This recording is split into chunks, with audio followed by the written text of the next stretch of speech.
Bem, entramos agora no estudo específico das espécies de testamento. Então nós temos um título agora chamado de testamentos ordinários, que são três. É o testamento público, o cerrado ou o particular. Então comecemos com o testamento público. Vamos lá fazer a leitura do que consta das regras a respeito do testamento público. Então começamos, como lá. É o escrito pelo tabelião em seu livro de notas, de acordo com a declaração do testador, na presença de duas testemunhas. É a forma mais segura de se fazer um testamento. O testamento deve ser escrito manual mecanicamente em língua nacional. Deve ser lido em voz alta pelo tabelião ao testador e a duas testemunhas, em um só momento. O testador pode optar por ler o testamento para as testemunhas e para o tabelião. Se o testador não souber ou não puder assinar, o testador inserirá a ressalva no testamento e uma das testemunhas instrumentárias poderá assinar a rogo do testador. O indivíduo inteiramente surdo, sabendo ler, lerá o testamento e, se não souber, designará quem lê em seu lugar na presença das testemunhas. O cego somente pode testar de forma pública. O testamento será lido em voz alta duas vezes, uma pelo tabelião e outra por uma das testemunhas designadas pelo testador. Os analfabetos também só podem testar de forma pública. Os surdos mudos não podem testar publicamente, já que não podem fazer declarações de viva voz ao tabelião. Então, a primeira espécie de testamento recebe o nome de testamento público. É um testamento ordinário, porque é feito em situações normais. Não há nenhuma situação especial presente no caso. Então, o testamento público recebe esse nome não porque ele é público, ou seja, o público de publicidade, que qualquer pessoa pode ter acesso a ele. Realmente, o testamento público ele é o mais seguro, ele tem muito mais vantagens que eu vou explicar, mas ele tem essa desvantagem.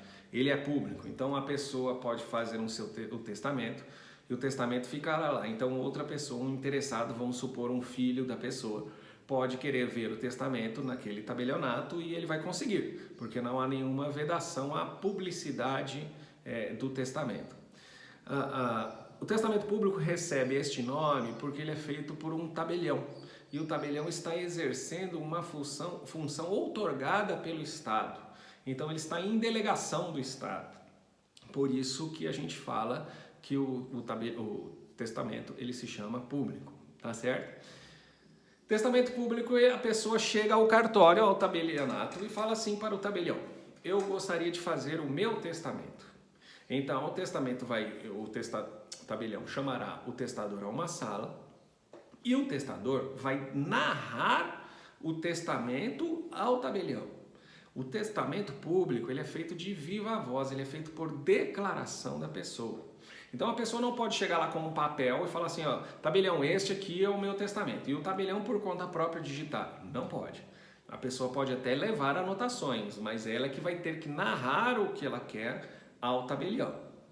O tabelião então vai escrever, vai anotar o testamento. Hoje em dia não existe mais, hoje em dia já está tudo informatizado, então ele vai fazer por meio eletrônico, digital, digitalizar o testamento. Vai constar no seu livro de notas, tá certo? E aí ele vai pedir que duas testemunhas assinem o testamento junto com o testador. E esse testamento também deverá ser lido na presença das testemunhas e do testador. Então a primeira ressalva que se faz é que o testamento público só pode ser feito em língua portuguesa, não pode ser feito em língua estrangeira. O correto é o testador narrar o testamento na presença do tabelião e das duas testemunhas. E o testamento ser lido na presença do testador e das duas testemunhas. Ocorre que a jurisprudência, a doutrina, tem entendido que as testemunhas são imprescindíveis no momento da leitura. Então, no momento da confecção do testamento público, não há necessidade, não é imprescindível, é o correto, mas não é imprescindível, não gera anulação do testamento. Se elas não presenciarem a confecção, mas elas presenciaram e participaram da leitura do testamento. Aí então o testamento vai ser lido pelo testador ou pelo tabelião, pode optar por qualquer um dos dois. Aí sim, na presença das duas testemunhas. Então na sala vão estar o tabelião, o testador e as duas testemunhas. Assinou o testamento, está pronto e acabado. uma via vai para o testador e a outra via fica no livro.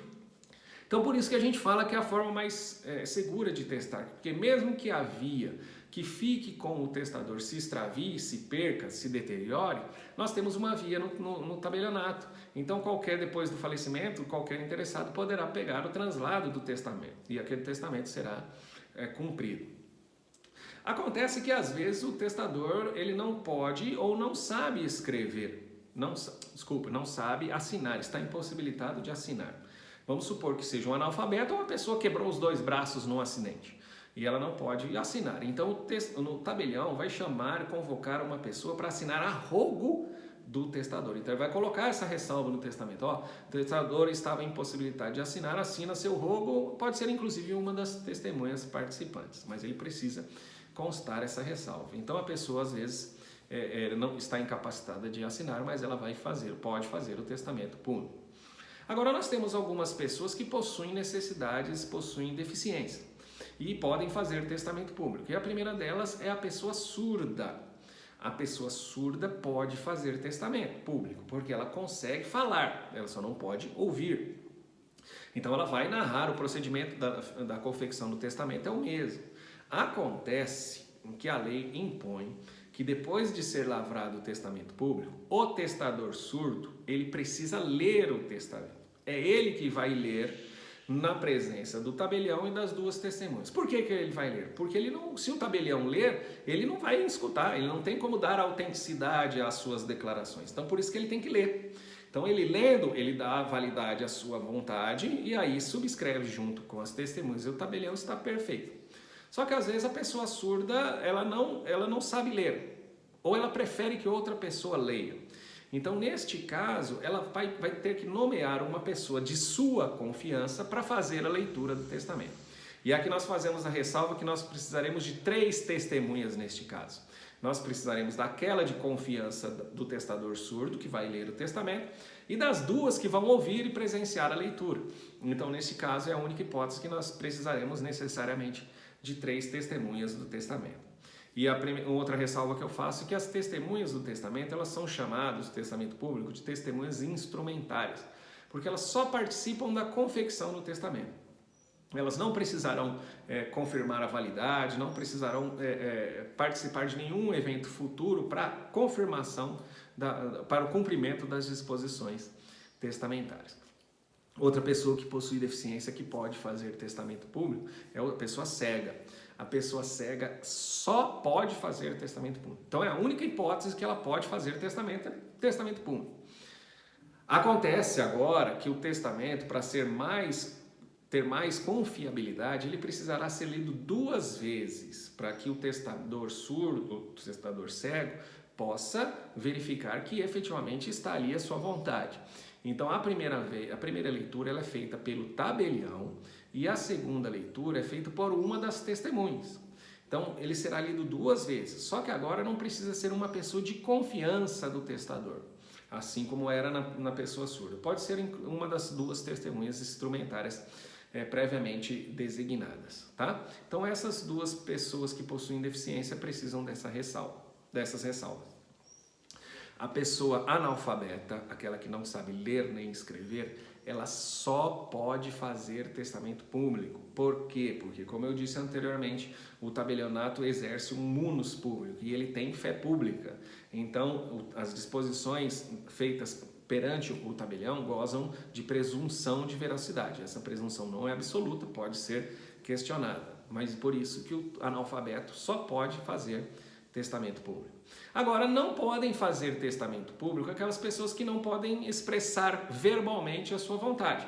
Então, as pessoas mudas e as surdas mudas, ou aquelas pessoas que tiverem com uma enfermidade na boca, na língua, que não possam expressar, não possam narrar, elas não poderão fazer testamento público.